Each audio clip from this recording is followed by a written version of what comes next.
L'école de guerre a la lourde mais très belle responsabilité de former les officiers qui vont être les commandants de nos régiments, les commandants de nos bases aériennes, les commandants de nos grands bâtiments de combat, mais aussi d'assurer des responsabilités de plus en plus élevées dans nos états-majors de force, dans nos états-majors centraux, dans les structures interministérielles et interalliées où nous plaçons des officiers.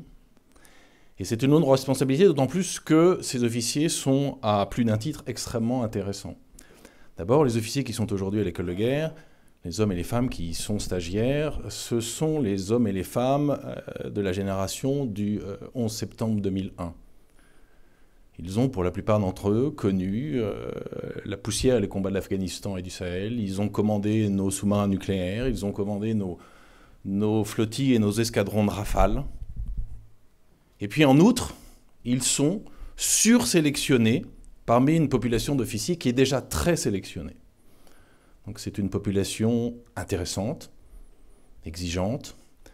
Alors vous pourriez vous poser la question, pourquoi les armées envoient-elles pendant 1 an à l'école des officiers qui ont déjà tant fait, tant donné, qui sont aussi formés, qui sont aussi brillants, aussi intéressants? Pour un certain nombre de raisons. La première raison, c'est que on peut être un officier de grande qualité, mais si on a servi dans les forces sous-marines comme officier en 6e, puis officier en 5e, puis officier en 4e, puis officier opération, avant d'être sélectionné pour être second, puis commandant d'un sous-marin nucléaire d'attaque, on n'a pas forcément compris, ou en tout cas on n'a pas abordé justement ces problématiques des frères d'armes qui, eux, pendant ce temps, se sont battus sur les crêtes des montagnes afghanes ou dans les sables du Sahel. De la même manière, ces officiers de l'armée de terre ou de l'armée de l'air n'ont pas forcément abordé, au cours de cette carrière qui a déjà été si riche, si prenante pour eux, ils n'ont pas forcément abordé les problématiques de la dissuasion nucléaire, dont ils ont certainement une idée conceptuelle, intelligente et intéressante, mais ils n'ont pas forcément compris toute la logistique industrielle inouïe qu'il y avait derrière l'appareillage d'un SNLE. Ils n'ont pas forcément compris qu'il fallait que pour qu'un SNLE appareille, il fallait des chasseurs de mines pour qu'ils puissent sortir de l'Arc de Brest, il fallait des frégates anti-sous-marines, il fallait des escorteurs pour que le golfe de Gascogne soit presque effectivement et parte en patrouille de manière sereine et discrète. Donc toute cette première partie de carrière passionnante pour eux ne leur a pas encore permis de découvrir et de bien connaître les autres armées. Or ça, c'est indispensable. Les guerres d'aujourd'hui évoluent, elles sont hybrides, elles sont asymétriques. Tout ça est compliqué, il faut l'étudier, il faut le mieux connaître encore qu'on a pu le faire au cours de la première partie de sa carrière. Il ne faut non pas découvrir ce monde, je vous dis, ils sont la génération du 11 septembre 2001, ils le connaissent ce monde. Mais il faut le connaître mieux encore et surtout essayer de mieux le comprendre. L'école de guerre, ça sert à cela. Alors, comment l'école de guerre essaye-t-elle de remplir sa mission ? Évidemment, on est français, donc on reste marqué par un certain nombre de constituants de ce que nous sommes ici en France et du génie français, évidemment par un enseignement académique. Un enseignement académique qui passe par des conférences, la plupart d'ailleurs de très très grande qualité, avec des intervenants tout à fait remarquables. Mais ce n'est pas seulement ça, l'enseignement à l'école de guerre. C'est aussi un enseignement, une réflexion, un partage permanent par groupe. La promotion est répartie en une douzaine de groupes, d'une vingtaine d'officiers, et ils passent sous l'autorité d'un colonel qui est leur mentor pendant toute l'année. Ils passent énormément de temps ensemble à réfléchir, à préparer, à essayer de comprendre, à dialoguer, à échanger, pour comprendre ce monde dont on veut qu'à la sortie de cette année d'école, il l'ait encore mieux compris. Au-delà des départements d'enseignement qui ont la charge de cet enseignement, et qui doivent s'assurer qu'ils comprennent tout ça et qu'ils abordent tout ça pendant cette année, il y a un grand exercice de synthèse, c'est l'exercice coalition.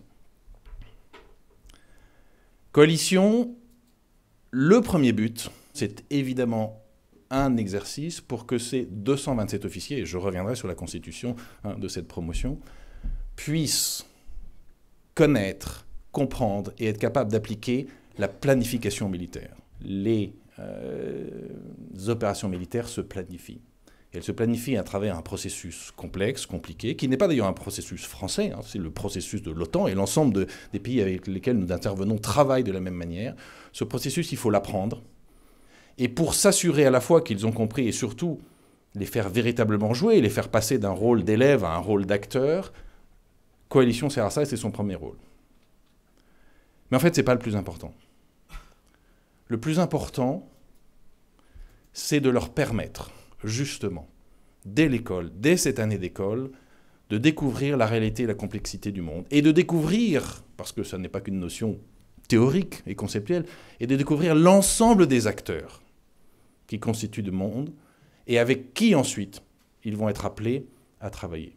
Donc coalition à partir des 227 officiers de la promotion Verdun, qui est la promotion de cette année, donc constituée de 147 officiers français, c'est ceux dont je vous parle essentiellement depuis le début, mais avec aussi, et c'est l'une des immenses richesses de l'école de guerre, et ça conforte la nécessité de coalition, et ça explique pourquoi on fait tout cela, avec aussi 80 officiers étrangers, qui viennent de 62 pays différents.